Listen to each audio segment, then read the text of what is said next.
everybody, Josh the RV Nerd here at Bish's RV with some awesome updates on the front bath ensuite Keystone Cougar 355.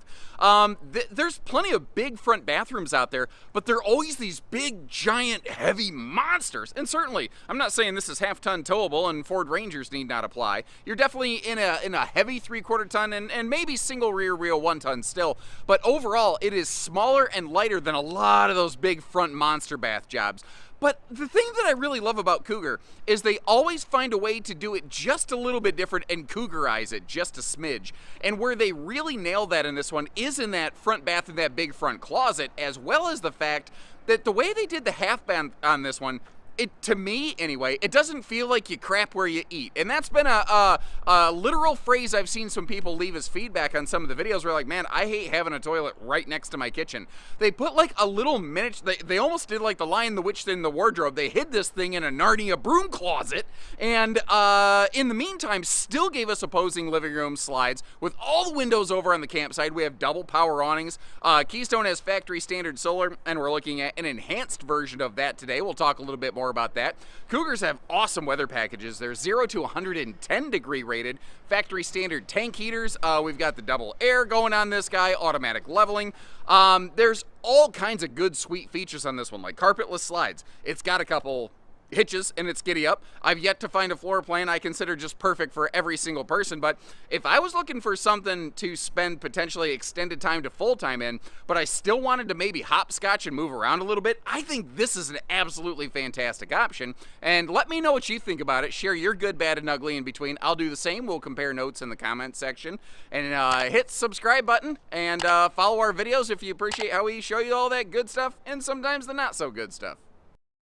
Now, one thing you may have noticed is that these have enjoyed a very serious exterior facelift. I really like the look of it. They have maintained the same basic interior that they had last year. Personally, I'm not offended by that. I have heard word that they are working on some interior things for next year, so I wouldn't be surprised if they kind of do this back and forth leapfrog thing where, you know, 1 year they do the outside, 1 year they do the inside, and kind of flip-flop around, something like that. Now, as you can see, awesome window coverage over here on the camp side of the RV. All those windows opening for airflow. You also have a choice between a booth dinette and the table and chairs that we're looking at here, which is a no-knee knocker, and I'm going to give you a better look at that later. So I'd be kind of curious to know which seating arrangement would you kind of prefer there and why? Now, down below here, you might notice it looks like carpet on camera. That is a marine woven floor. Also, what do you think about this idea?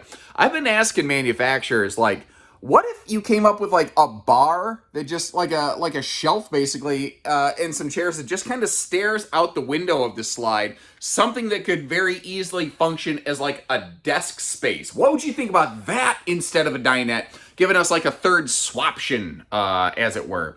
Now, down below here, we've got the electric space heat and Tootsie Toaster taking the nip out of the air, but nothing can take the nip out of a angry Chihuahua, so kind of keep that in mind. Cougar's been good about this for a long time. They put big old jumbotrons in here using some nice large 4K screens, and you can probably tell from my reflection, if I actually sit down here, you notice how the TV is actually mounted at head level? So many manufacturers keep mounting these TVs up really, really high. And if you recline in the theater seats, they're not bad, but you know, you pretty much, you have to do that. And I don't always feel like reclining. Sometimes I just want to sit down and take, you know, a little bit of a load off. I do like that light fixture right there. Like it has just a little bit of a classy function. But notice how it's actually got like what I'm not used to HD TV terms. It doesn't have glass panels here. It just has the like plastic glass looking canister around that. I don't know, seems like there's less for it to jiggle around and break. It probably weighs less. I don't think it's going to be quite the, you know, earthquake problem that it could otherwise be. We are up in a big cat Cougar versus what they call their Cougar half-ton series, which I've been very vocal about the fact I still don't generally consider them half-ton towable, given some of their weight ratings. But up here in Big Cat Cougar, we've got solid surface countertops. You'll also see all Cougars are very good about using a 22-inch oven. I was actually just talking to some folks yesterday, and they had written Cougar off their list because they thought it had the same small easy bake oven that their little travel trailer had. And they were kind of surprised to find out it was 6 inches bigger, and it was big enough that she could, you know, do her cookies and biscuits and whatever other things she wanted to cook in that. Now, very similar to Montana, Cougar has realized kitchen symmetry is just awesome. Putting big storage and good prep space on both sides of that stovetop are things that people really, really enjoy. Now, that window does not open for airflow, so it gives us light, but it doesn't have a screen. So cleaning it a little bit easier than it otherwise would be. You also see how you have a pair of pop-up power towers. Both have these little yellow stickers on them. And if you pay attention around the RV, or if you go opening stuff up, you'll see several outlets in this RV have those stickers. That is telling us that that is prepped and ready, basically wired to the inverter run. So, you know, if you are running exclusively off battery power, you still have several outlets through the RV, basically a little bit in each room that can do the job for you. They have gone with the new, bigger 12-volt DC compressor fridge that we're looking at right over there. By the way, here's a little pro tip I just learned. You can actually just shut this fridge off. First, you have to hold the lock button to unlock it, then hold the function button for like 5 seconds. The actual, it doesn't look like a button, but the word that says function, put your finger on that for about 5 seconds, and then the fridge will kill itself, which is kind of cool. Now, you might notice how there's a light on inside that pantry over there. And at a glance, this is what I was saying. It just looks like a pantry. It just reads like a pantry. But that is actually your half bath over there through like a little, very like 1 foot deep, but like miniature hallway broom closet. Again, I call it the Lion, the Witch, and the Wardrobe kind of storage center, where you know, you could use it for like hanging things like a broom or a Swiffer or something like that to help keep the RV clean and still have that half bath accessible. But it doesn't, again, read like the half bathroom is just off in your kitchen. There's just something about that really, really works for me. Now, let me give you a look up top here, because they do a couple nice things. First of all, you've got that Max Air style vent fan giving us the awesome airflow here that also has a rain sensor to close itself down when you don't want it to. But look at the AC vents. And then as we start going through the RV, or back the footage up a little bit, start counting them up.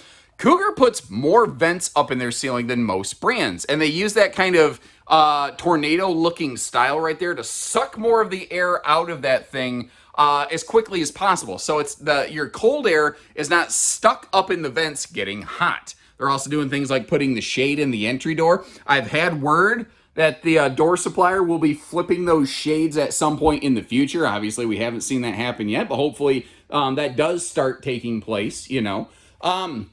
The other thing with the air conditioning system is it actually has a like a residential air purifier on it, on both air conditioning units that are both centralized, so you can actually just breathe a little bit better. Now, taking a look a little bit deeper here, you can see how this has blackout roller shades. We've got that two-person kind of you know, guest sleeper over here. Two-person sleeper and seater means larger side stands beside the sofa. I'm an idiot. So that if you want to like be able to put a dinner plate or something next to you, you can do that there. You may have noticed too, there are household and USB outlets on both sides of that. Sorry, I just totally blanked there. Oh, those side stands. Anyway, big TV, and that sucker can pivot around for easy viewing from the rear sofa as well, which is very, very cool. And you might notice every little nook and cranny they possibly could, they really utilize the space in this one very well. The only thing I can estimate that has a little bit of dead empty pocket air space is probably a little bit behind that fireplace. It's a little tricky to get to. Some manufacturers like Alliance is very cool about making that a slide open drawer. Forest River and a lot of brands will make that like a door on the backside. That's the only area on this RV that I don't think that they utilize to its maximum capacity, but it is a pretty minor, I guess you could call it, offense, for lack of anything better to call it as well. Now, moving forward here, this is where I was saying this front door, that opens up, and that is almost like a Hideaway half bath. Because again, to me, it reads like a pantry. And I'm very, you know what? This is my take on it. It doesn't mean that if you feel differently, you're wrong. But the fact that they give us just that little bit of a gap right there, that like 1 foot, maybe just slightly bigger gap, to me, I love that, because I suddenly don't feel like I have a bathroom in the kitchen. Now, you might be wondering, is that going to be travel accessible? I couldn't decide if I want to say accessible or accessibility, and what came out of my mouth was, well, gibberish. The short answer is, Give us just a little bit and I'll close it up and we'll find out together. Up top here, you've got that rain blocking Max Air fan, and of course it is air conditioned in here. Little towel bar, up here. Or you'll see in a minute, I found out that in a Extreme Taco Tuesday emergency, you could use that as something of a grab handle. And while we're kind of talking about that, take a look at the leg room and the hip and shoulder room.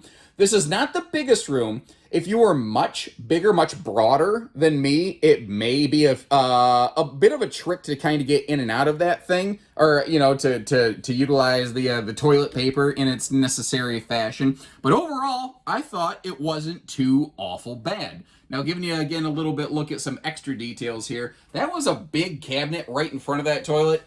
They have a good adult-sized sink right here, but it's just a huge countertop, so it actually makes the sink look small. And this is interesting to me that they do put a breeze window here in the bathroom. And then above that, I wanted to make sure that I kind of open this up because this mini half bath it's small and it's at a tricky angle for me to try to get to showcase for you all the little storage spaces that they have in here. But thankfully, with just a little bit of movie magic and a couple extra seconds on this video, you folks get to see what we are actually looking at here. I think we've pretty much creamed the lower deck. Let's head upstairs because somebody might be wondering, what is up with this goofy, boxy thing up there in the half bath above the vanity? Well, that is this interesting little, I don't want to call it a mini loft. I'm almost going to call it like a cat attic or something like that. Like I could see that being a little cat bed space up there. You might notice too, household and USB outlets, and above both sides of the slide out, you have more of those inverter prepped outlets right there. Now you may also notice both sides of the bed have breeze through windows. I'm going to call those little overhead phone shelves because you might notice they are not extremely deep or anything like that, but they do have a little bit of a lip on them. So I think that if you're putting like a phone up there, especially considering you might have wires kind of dangling from the ceiling for phone charging, that seems like a pretty viable solution for me. It is still, interesting how many brands, not just Cougar, but how many brands still really struggle with good, bedside stand space and function. Just a lot of brands haven't adopted that. Now we're looking at a 70 by 80 king. You can get a 60 by 80 queen in these, by the way. Either way, you still have a queen size bed base where you see that storage right there. So if you're shopping a Cougar that has the king bed in it, keep in mind, you can always size that down to a queen. All you have to do is trim a little bit of the wood that lifts and lowers for that storage space. Everything else is queen size. It's pretty darn handy. Now, over here across from the bed, let me actually kind of just cop a squat-ish real quick over here on the bed. If you're laying down watching TV at night, assuming you add a TV to it, this is roughly what you'd look at right here. What is also nice is if you do hear something go bump in the night, you can determine if it's a raccoon or if you need to call Ghostbusters because you got a big window there, and that does have one of those same blackout roller shades that we saw earlier. Now, moving over here into the half bathroom, this isn't, the bathroom ensuite, not the half bath, the primary bathroom. I like what they did here. They gave us just that gigantic mirror up top, but they went with a single sink instead of the dual sink that so many brands do. And what that created was this huge countertop prep space. Not to mention, if we take a look below that, how much storage you have going on under there as a result. I personally, I commend them for it because a lot of manufacturers continue to put double sinks in because somehow double sink is like flashy or fancy. And Cougar said, you know what? We want function over fancy right here. And I think it still accomplishes both. Now, porcelain foot flush stool. Notice how it's around the corner, though, so it's out of the way. And it doesn't get much fluffy friendlier than that. Over here, we've got ourselves that nice big standing shower. We do have a, corner seat on it, so it's easy to kind of get up and down. And one of the reasons I called it a standing shower is because the upper deck of these Cougars is tall enough. You don't have to do any real ducking in that shower. I think it's pretty ducking nice myself, but that's just me. By the way, may the inventor of autocorrect restaurant in peace, because anytime I typed it, it was it was never ducking. And we're gonna roll on right from there before I get a call from HR. up front here, they have done a very different front closet. And I'm not in wide angle mode. That would probably give this thing just an awesome, awesome view. But I want you to see what you're actually looking at, what you're actually getting into here. Straight up the middle, you saw there was hanging storage above. This actually has a full hanging storage loop, basically. And there is this little step up. And man, if you look at this, I've said in my previous videos, it feels so close to being like a private enclosed office up here. There's a couple, some good viewers actually point out some things. I got a little bit ahead of myself. They said, yeah, but there's no air conditioning vents, or there's no skylight or no venting up here. So getting, you'd be hotboxing yourself, basically, is what it would be. Especially depending on what you had, beans and brats the night before. But it looks and feels like a little desk arrangement to me here. You see how there's household and USB outlets on both sides, which, I don't know, it's just interesting to me how they packed all that stuff in here. But you see these big open cavities. If I get you right in there, you see the power outlets.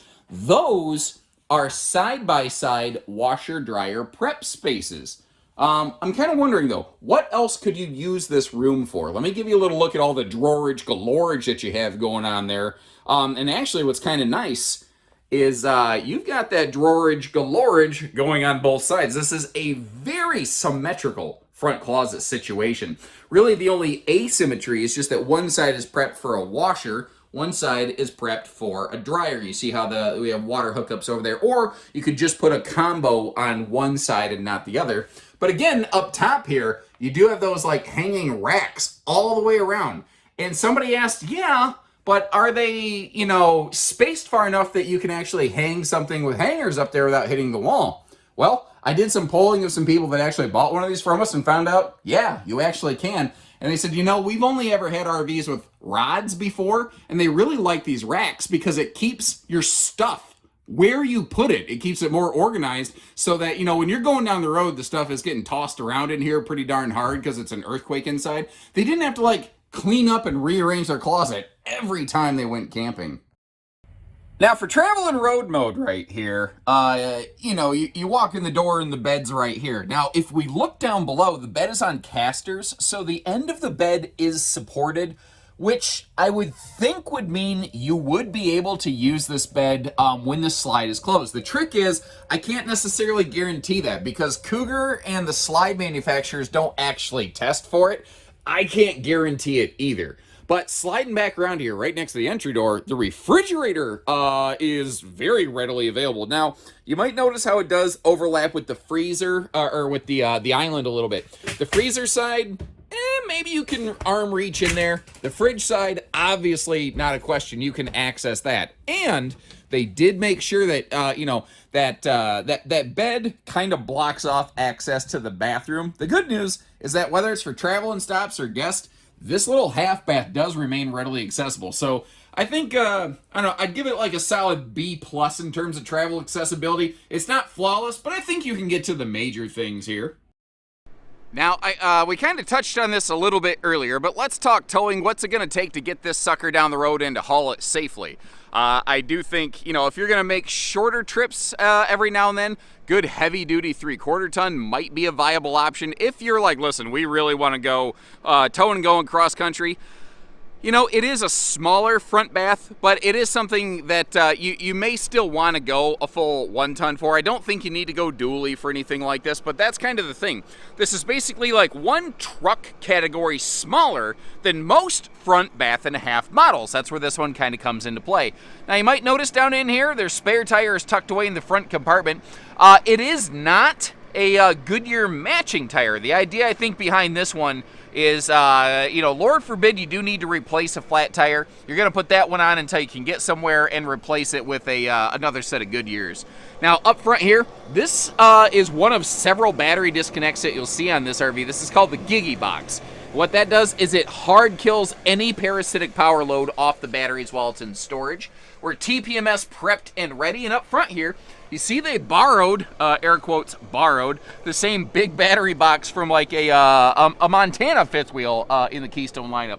Very similarly, they have some very eerily similar running gear with the Road Armor shock dampening pin box and suspension package. My father actually has a Montana fifth wheel of a very similar size and weight to this thing. and he constantly, well, he had rather, he constantly talked about how nicely that thing towed.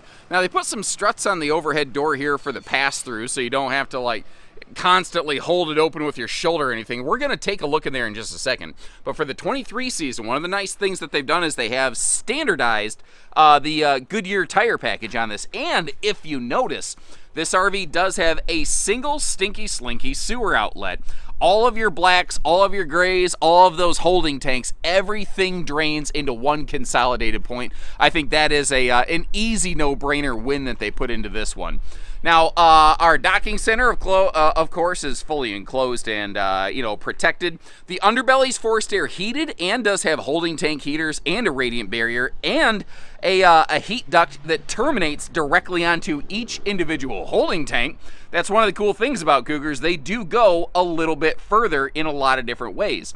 Now, what we're looking at here is a bunch of extra hardware due to the fact that this RV has the Solar Flex 400 package as opposed to the base 200. So you've got that inverter up there. You've got a 30 amp MPPT charge controller instead of 15. You may also notice how Keystone is putting in an additional disconnect specifically for the solar package over there so that when it's in storage, you don't have to worry about accidentally burning out your charge controller. Yet you still see something here called Solar Prep. When I get you up onto the roof in a little bit, you'll see that this RV has a second roof solar prep plug, so that if you want to really expand, this 400 package is probably, from the factory, pound for pound, one of the best solar packages available in the marketplace today. Now, jumping over to the other side here, this is the look at the brain center of the in-command panel. Basically, the central nervous center of the RV. Now, one of the cool things here is Keystone was the first towable manufacturer and still one of the very few that does this. Color codes every single wire. I think Winnebago followed suit a little bit after. I think, Alliance does the same thing. And this is another of those outlets that will be powered by the inverter since it is present.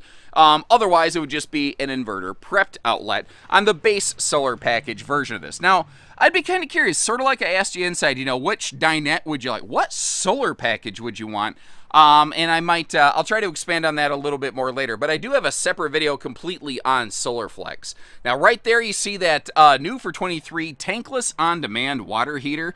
Also, if we take note at the entry door over here, notice how it's like the exact same size as that 6.5 foot tall slide out because they use residential height standard doors on these. That bigger entry door is another one of those kind of Montana features that they sort of adopt here on the Cougar series. Now, I'm not at a really good, the way this is parked today, I don't have a good angle to kind of open up both of the awnings and show you that you have some awesome patio prep space here. But notice how every single window opens for airflow, and they're sliding max airflow windows, which is really, really handy. Or, obviously, you can just pull the blackout, roller shade on them and just straight blot the sun out of these things. Now, here in the bigger Cougars, they don't do towing hitches, they do accessory hitches. Ironically, physically, it's the exact same hitch. The only difference is that this does not have the safety chain hooks, nor does it have the four-way wiring harness, but physically, structurally, it's the exact same thing, which is why the towing hitch and the accessory hitch that we're looking at today both have a 300-pound tongue rating on that. So they, the muckety-muck bean counters don't say, yeah, go ahead, you can tow behind this thing, but the fact is, physically, it's the exact same hitch. So do with that information what you please. Up here on the roof, you see, again, we're looking at the SolarFlex 400 package with a pair of 200-watt panels. Again, there's that extra roof prep plug where if you wanted to add an additional charge controller, additional panels, you could really beef this sucker up. And theoretically, technically, if you remove the original factory panels and did a bunch of upgrading, you could actually outfit this with 4 300-watt panels to basically build the SolarFlex 1200 package onto this RV. There is also a second inverter loop dedicated strictly to the main air conditioner. So if you did want to do a little bit of work to make one of your air conditioners off-grid capable, off just battery power without a generator, you could do that. Understand though, you're only going to have a limited amount of function time on that. I'm not going to try to oversell something and say, yeah, no, absolutely, you could run that thing all you wanted. If you're really going to want to do that, you're probably still going to want to have a generator in the plans somewhere. Just being real with you on that. Now, if you're like, okay, this is pretty close, but like, I don't need the bath and a half. I don't want to have to deal with that. take a look at the 316 Cougar. My very next order of business, I'm going to capture some updated footage of that one. So we've got a nice wide variety of different things for you. Again, if you're looking for that, like you want a guest bath or you don't want a guest bath, they build it basically both ways. And actually, I'd love it if you took a chance at some point, take a look at the 316 Cougar compared to this one, and let me know if you had to choose one, which one would it be and why? And until next time, take care, stay safe, have fun, and happy camping, everyone.